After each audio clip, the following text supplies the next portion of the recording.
మంచు మనోజ్ ఇంట్లోనే జనరేటర్లో మంచు విష్ణు చక్కెర పోశాడని ఆరోపిస్తూ సీసీటీవీ ఫుటేజ్ రిలీజ్ చేస్తూ పోలీసులకు ఫిర్యాదు చేశాడు మంచు మనోజ్.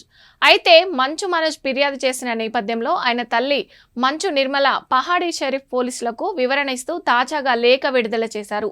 ఆ లేఖలో నిర్మల డిసెంబర్ 14వ తేదీన నా పుట్టినరోజు సందర్భంగా నా పెద్ద కుమారుడైన విష్ణు మంచు జల్పెల్లి ఇంటికి వచ్చి కేక్ తీసుకొచ్చి సెలబ్రేట్ చేశాడు. దీనికి నా చిన్న కుమారుడైన మనోజ్ ఇంటికి వచ్చిన విష్ణు ఫుటేజ్ని బయటపెట్టి దాన్ని విష్ణు గొడవ చేసినట్టు లేనిపోని అబండాలు వేసి పోలీస్ కంప్లైంట్ ఇచ్చినట్టు తెలిసింది.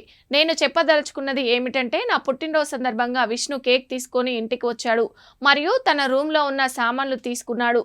ఉన్న కొద్దిసేపు నాతోటి ఉండి కేక్ కట్ చేయించి సెలబ్రేట్ చేశాడు. నా చిన్న కొడుకైన మనోజ్కి ఈ ఇంట్లో ఎంత హక్కు ఉందో అలాగే నా పెద్ద కొడుకైన విష్ణుకు కూడా అంతే హక్కు ఉన్నది. నా పెద్ద కొడుకు అయిన విష్ణు ఎటువంటి దౌర్జన్యంతో కానీ మనుషులతో కానీ ఇంట్లోకి రాలేదు, గొడవ చేయలేదు. మనోజ్ కంప్లైంట్ చేసిన దానిలో నిజం లేదు. ఈ ఇంట్లో పని చేసిన వాళ్ళు కూడా మేమిక్కడ పని చేయలేమని వాళ్లే మానేశారు. ఇందులో విష్ణు ప్రమేయం ఎంత మాత్రం లేదు.